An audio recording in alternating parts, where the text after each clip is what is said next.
Eh, Sore hari ini saya jujur agak mules gimana gitu ya, karena hari ini buat saya penuh tekanan, penuh tekanan.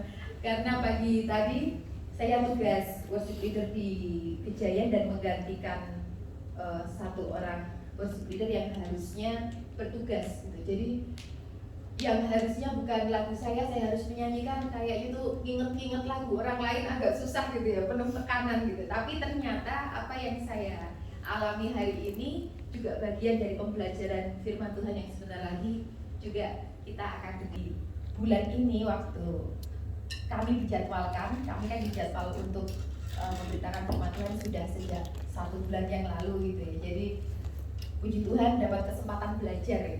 Nggak mendadak gitu ya, ada kesempatan belajar dan Tuhan memberikan dorongan, memberikan hal-hal untuk saya belajar lebih lagi tentang kata sahabat ini dari seorang nabi yang namanya Elia. Jadi saya belajar banyak tentang Elia dan banyak sekali peneguhan ketika saya ada di perkumpulan WGBI itu, ada seseorang yang juga menceritakan tentang Elia. Ada pengalaman hidup saya yang seturut sama dengan apa yang Tuhan berikan buat saya untuk saya kabarkan hari ini. Jadi luar biasa Tuhan bekerja dalam hidup saya sampai akhirnya saya bisa membuat PowerPoint ini, karena rasanya kok saya tadi malam itu ngomong sama suami saya, gitu, aku tuh harus ngasih tahu apa ya, saya harus nulis apa ya, ngetik apa ya gitu, agak susah. Tapi saya mau belajar taat gitu, karena nanti habis ini PowerPoint-nya tuh ayatnya banyak banget gitu. Jadi kita kayak mau bedah Alkitab ini habis ini gitu, bedah Alkitab, karena yang ditaruh dalam hati saya adalah membandingkan apa yang Elia kerjakan dengan masalah yang hampir sama dan apa respon Elia. Jadi saya mau mencoba membandingkan beberapa ayat. Saya sorry Pak, grogi. Waduh, fontnya missing, sorry ya. Nabi Elia.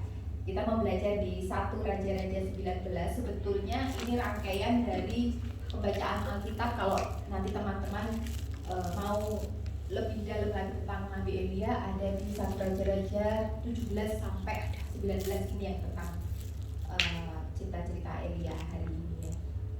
Jadi di sini saya mau sedikit menceritakan ya. Sorry, sebentar. Nabi Elia, kita tahu semua ya bahwa Nabi Elia itu terkenal karena perjuangannya melawan penyembah Baal di bawah pemerintahan Raja Ahab dan Ratu Isabel. Ratu Isabel itu istrinya Raja Ahab. Pasti semuanya sudah tahu ya. Kalau belum tahu nanti saya ajak sekolah minggu lagi. Dan selanjutnya banyak sekali mukjizat yang dikerjakan oleh Nabi kita yang satu ini, termasuk menghidupkan anak seorang janda dan mengalahkan nabi-nabi Baal di Gunung Karmel. Dan kemudian Nabi Elia juga dikenal karena pengangkatannya ke surga dalam kereta berapi. Saya tuh nulis ini sampai bacanya tuh dalam kereta api, karena anak saya suka kereta api ya. Kok kereta api? Kereta berapi. Jadi saya sampai latihan, jangan sampai mulut saya ini keluh, jangan sampai mulut saya salah nanti baca gitu. Ke surga dalam kereta berapi tanpa mengalami kematian. Jadi luar biasa Nabi kita yang satu ini. Nah, tapi ya saya ini Pak Tumas, nggak apa-apa ya. Jadi Nabi kita yang luar biasa, yang jadi sahabatnya Tuhan, yang keren banget gitu ya, yang keren. Ternyata dia pernah mengalami yang namanya depresi, dia pernah takut, dia pernah putus asa, dia pernah mengalami hal-hal yang membuat dia bimbang, membuat dia itu haleluya. Terima kasih Koko Willy. Jadi pengalamannya Nabi Elia yang luar biasa, yang mengalami mukjizat. Bahkan setelah dia mengalami mukjizat pun, setelah dia mengalami pekerjaan yang besar, dia juga pernah mengalami yang namanya takut dan putus asa. Jadi luar biasa. Kalau boleh diizinkan saya mau baca 1 Raja-Raja 19 ayat 1 sampai 8. Saya bacakan aja ya, nggak usah bergantian.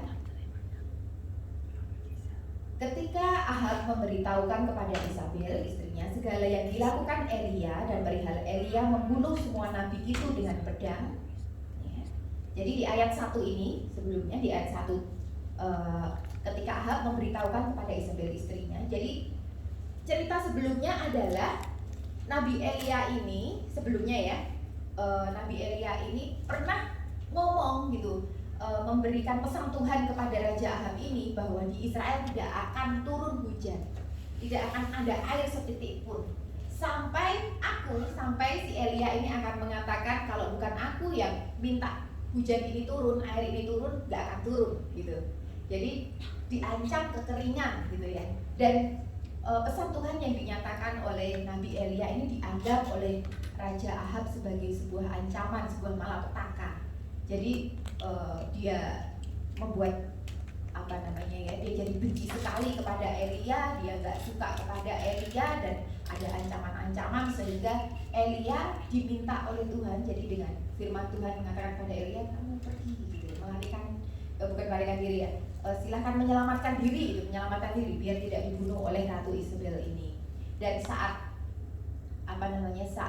Nabi Elia ini diminta untuk menyelamatkan diri, banyak sekali mukjizat yang dinyatakan Tuhan lewat pertolongannya melalui burung gagak yang memberikan makanan, daging gitu ya, melalui burung gagak gitu. Jadi ada penyertaan Tuhan di dalam situ. Dan juga setelah itu ada mukjizat yang terjadi, dia dipelihara oleh seorang janda di Sarfat, bahkan membangkitkan anaknya yang sakit dan meninggal gitu. Jadi cerita sebelumnya adalah itu. Makanya terjadi di ayat pertama ini ketika Ahab memberitahukan kepada Isabel segala yang dilakukan Elia dan perihal Elia membunuh semua nabi itu dengan pedang. Jadi Elia juga setelah peristiwa itu dia seperti menantang nabi-nabi Baalnya Ratu Isabel itu. Kalau di Alkitab dikatakan jumlahnya ada 450 plus 400 gitu. Jadi nabi-nabi sesat itu luar biasa banyaknya dan dilawan hanya oleh Elia satu orang gitu ya, dilawan oleh Elia. Dan ingat ceritanya semua ya, yang tentang mezbah persembahan, apinya nggak diberi api gitu, dan Nabi Baal tidak bisa mengeluarkan api gitu. Masih ingat semuanya, jadi saya nggak perlu menceritakan menyingkat waktu gitu. Jadi ini background ceritanya. Ayat yang kedua, maka Isabel menyuruh seorang suruhan mengatakan kepada Elia, beginilah kiranya para Allah menghukum aku, Allah A kecil ya, para Allah menghukum aku, bahkan lebih lagi daripada itu, jika besok kira-kira pada waktu ini aku tidak membuat nyawamu sama seperti nyawa salah seorang dari mereka itu, sama seperti nyawa salah seorang dari mereka itu, maka takutlah ia, lalu bangkit dan pergi menyelamatkan nyawanya. Dan setelah sampai ke Beersheba itu nama tempat yang termasuk wilayah Yehuda, ia meninggalkan bujangnya di sana, tetapi ia sendiri masuk kepada gurun sehari perjalanan jauhnya, lalu duduk di bawah sebuah pohon arar.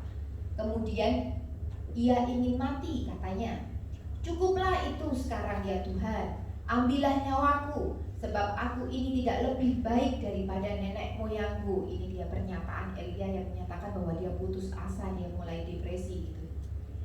Sesudah itu ia berbaring dan tidur di bawah pohon arar itu. Tetapi tiba-tiba seorang malaikat menyentuh dia serta berkata kepadanya, bangunlah, makanlah. Ketika ia melihat sekitarnya, maka pada sebelah kepalanya ada roti bakar dan sebuah kendi berisi air. Lalu ia makan dan minum, kemudian berbaring pulang. Tetapi malaikat Tuhan datang untuk kedua kalinya dan menyentuh dia serta berkata, bangunlah, makanlah, sebab kalau tidak perjalananmu nanti terlalu jauh. Maka bangunlah ia, lalu makan dan minum, dan oleh kekuatan makanan itu ia berjalan 40 hari 40 malam lamanya sampai ke gunung Allah, yakni gunung Horeb. Jadi ini cerita awalnya. Nanti masih banyak ayat-ayat selanjutnya ya, jadi nanti siap-siap. Next, nggak bisa Pak? Sebentar ya. Sedikit lagi.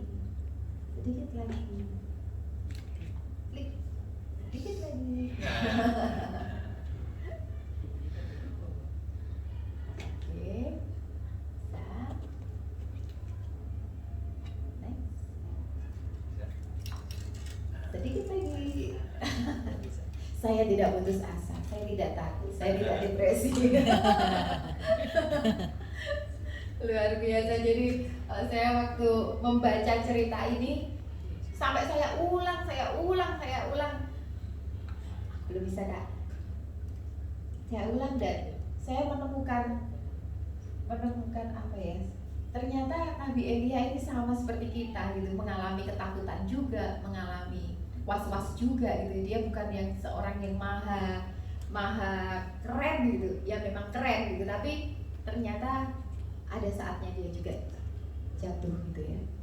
Oke, jadi seperti yang saya tadi sampaikan di cerita sebelumnya, jadi ada dua cerita yang sama, di mana cerita pertama Elia menyelamatkan diri, yang kedua juga menyelamatkan diri.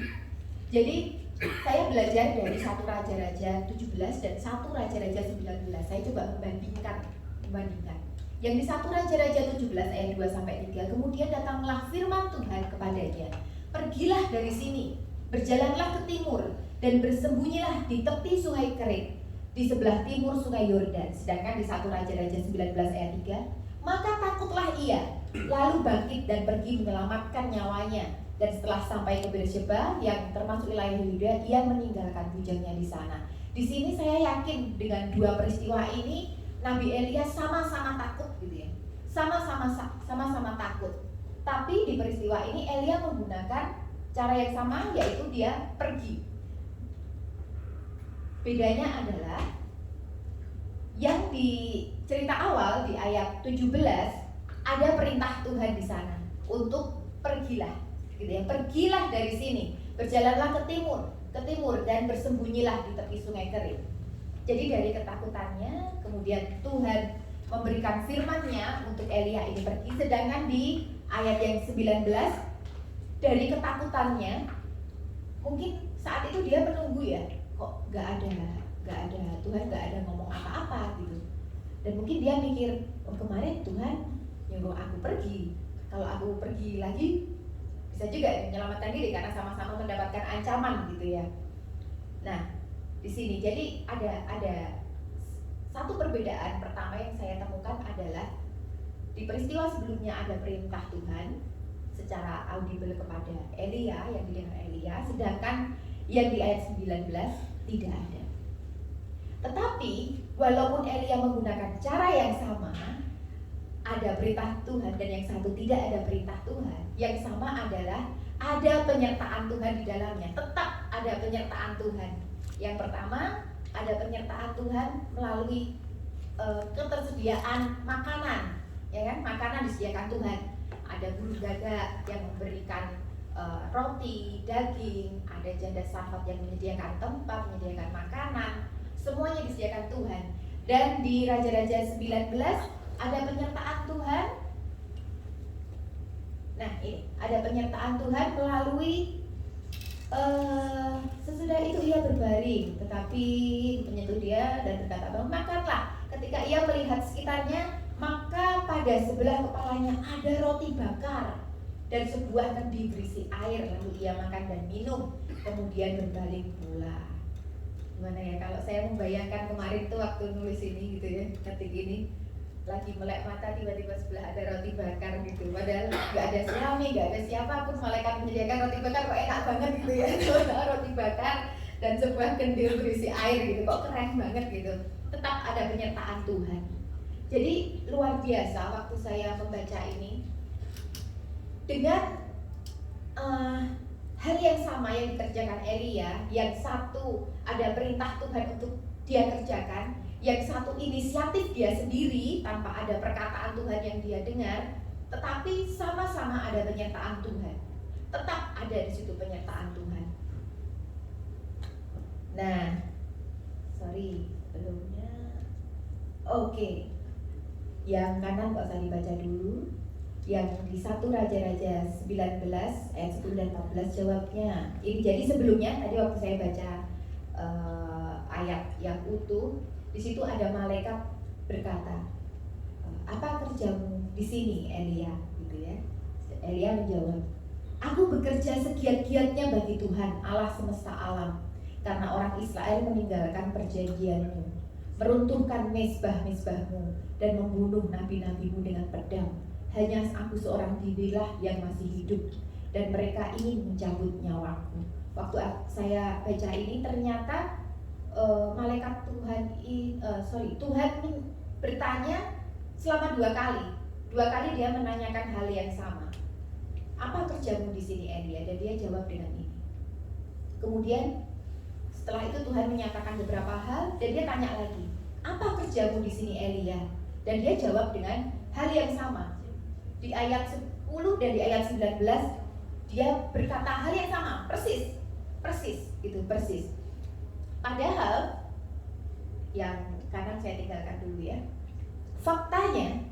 Fakta yang terjadi adalah waktu dia berkata di sini ya, aku seorang dirilah yang masih hidup. Aku seorang diri, dia tuh merasa dari sifat manusianya bahwa dia merasa aku sendirian, hanya aku yang bekerja sendiri. Karena pelayananku aku jadi harus melarikan diri gitu ya. Jadi dia merasa dirinya paling benar saat itu. Dia merasa ditinggalkan, dia merasa sendirian, dan dia lupa akan perbuatan besar yang dia lakukan kemarin, mukjizat-mukjizat yang dia kerjakan bersama dengan Tuhan, yang dia menerima api, lalu membangkitkan anak dari seorang janda di Sarfat. Dia lupa akan perbuatan besar itu, dan kemudian dia merasa tidak ada jalan keluar sehingga dia berkata dia ingin mati. Kemudian ada perasaan ingin mati tadi dan lupa ada Tuhan yang berkuasa. Jadi apa yang Elia saat ini alami, ini semua ada pada hidup kita. Kalau kita sadar atau tidak sadar, ini kita alami gitu ya. Kita alami saat kita nggak berdaya, saat ada masalah tiba-tiba kita ngerasa, aduh Tuhan nggak ada. Tadi kayak lagu yang sebelum firman tadi itu, sejuta rasa jijik, pokoknya aku hanya ingin kamu saja. Aku tuh nggak bisa apa-apa tanpa hadirmu gitu ya, tanpa hadirmu. Jadi kesannya saat ini Elia ngerasain kalau Tuhan tuh nggak hadir, Tuhan nggak ada gitu. Makanya aku harus melarikan diri, aku ingin mati, nggak ada yang mau menolongku gitu ya. Padahal faktanya di 1 Raja-Raja 18 ayat 4, saya membaca ke belakangnya, ada cerita bahwa karena pada waktu Isabel melenyapkan nabi-nabi Tuhan, Obadja mengambil 100 orang nabi lalu menyembunyikan mereka 50-50 sekelompok dalam gua dan mengurus makanan dan minum mereka. Jadi sebetulnya masih ada 100 yang selamat. Nabi juga sama seperti Elia, tapi Elia lupa gitu ya. Elia lupa karena masalahnya dia, karena beban yang dia terima mungkin terlalu besar. Dia lupa masih ada 100 orang. Bahkan masih ada Obadja. Jadi sebelum peristiwa ini itu dia bertemu dengan Obadja. 1 hari sebelumnya itu dia ketemu dengan Obadja. Dan dinyatakan dalam 1 Raja-Raja 18 ayat 3, sebab itu Ahab telah memanggil Obadja yang menjadi kepala istana Raja Ahab. Obadja itu seorang yang sungguh-sungguh takut akan Tuhan. Jadi masih ada 101 orang yang takut akan Tuhan. Enggak cuman Elia aja gitu ya. Lihat, hanya aku seorang dirilah yang masih hidup. Kok aku terus sih diajak? Ini gantiin WL kok aku terus sih gitu. Kemarin tuh saya sampai ngobrol sama Pak Wisnu gitu. Kemarin saya ganti WL, sebelumnya ganti WL lagi, sebelumnya diminta gantiin ini. Kok aku terus sih Pak yang disuruh ganti? Kok aku terus sih? Terus dikasih Tuhan ayat ini. Betapa Tuhan itu mau menunjukkan saya itu enggak. Itulah. Jadi ada sifat manusia yang saat kita penuh tekanan itu kita melupakan semuanya, bahwa sebetulnya ada penyertaan Tuhan yang luar biasa dan segala yang terjadi itu seturut kehendak Tuhan dan itu menajamkan kita, menajamkan Elia. Oke, jadi faktanya ternyata Elia nggak sendiri gitu ya. Karena penuh tekanan tadi, karena dia depresi, dia melupakan dan masih ada 101 orang sebetulnya. Kalau di dalam ayat-ayat sebelumnya saya coba baca, dan ini nabi 100 ini nggak mati. Obadja nggak mati. Waktu Obadja mengatakan kepada Ahab bahwa ada Elia pun dia nggak dibunuh sama Ahab, dia masih hidup. Gitu. Oke. Kemudian ayatnya banyak ya, banyak banget. Jadi ada di 1 Raja-Raja 19 ayat 11 sampai 13, lalu firman-Nya, keluarlah dan berdiri di atas gunung itu di hadapan Tuhan. Maka Tuhan lalu, angin besar dan kuat yang membelah gunung-gunung dan memecah bukit-bukit batu, mendahului Tuhan. Tetapi tidak ada Tuhan dalam angin itu. Dan sesudah angin itu datanglah gempa, tetapi tidak ada Tuhan dalam gempa itu. Dan sesudah gempa itu datanglah api, tetapi tidak ada Tuhan dalam api itu. Dan setelah api itu datanglah bunyi angin sepoi-sepoi basah.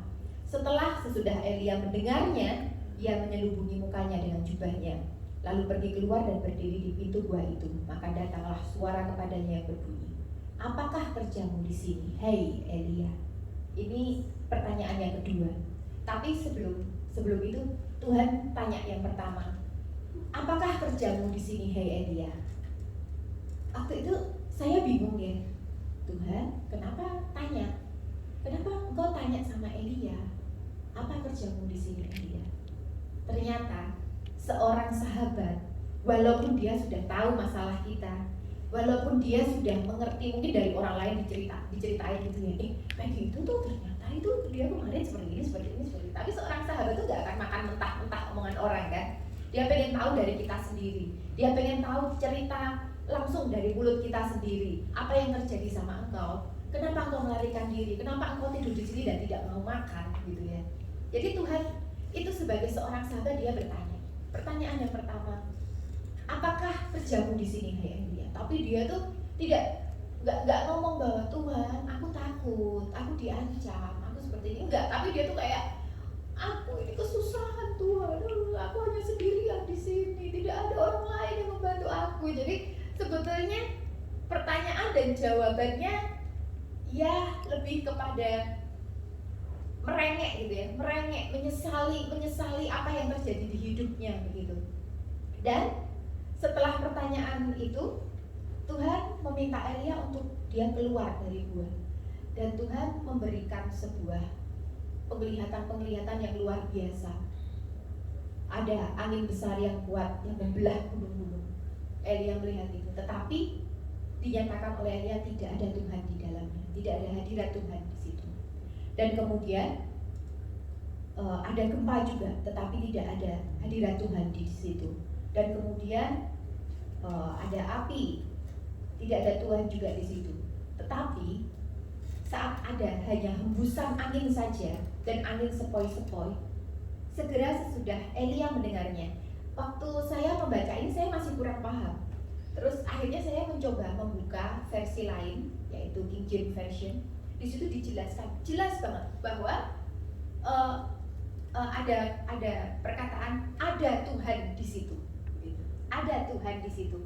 Jadi dan kalau di ayat ini ia menyelubungi mukanya dengan jubahnya. Kenapa ia menyelubunginya? Karena hadirat Tuhan itu tidak bisa dilihat, menyilaukan begitu besar sekali sehingga kita tuh nggak bisa melihatnya. Nabi Elia tidak bisa melihatnya di sini. Jadi ternyata di dalam hal-hal yang besar Tuhan tidak hanya bekerja dalam kekuatan keperkasaan, melainkan dengan rohnya.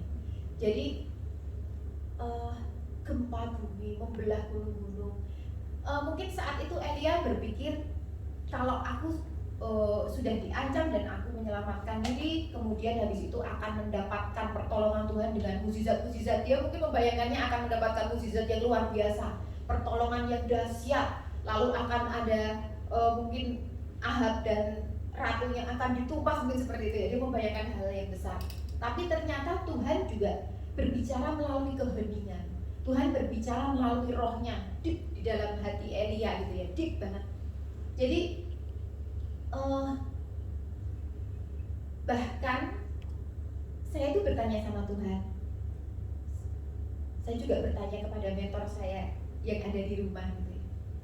Apa yang sebetulnya inti dari apa yang mau Tuhan sampaikan ya di Kimaya sore hari ini? Intinya apa ya?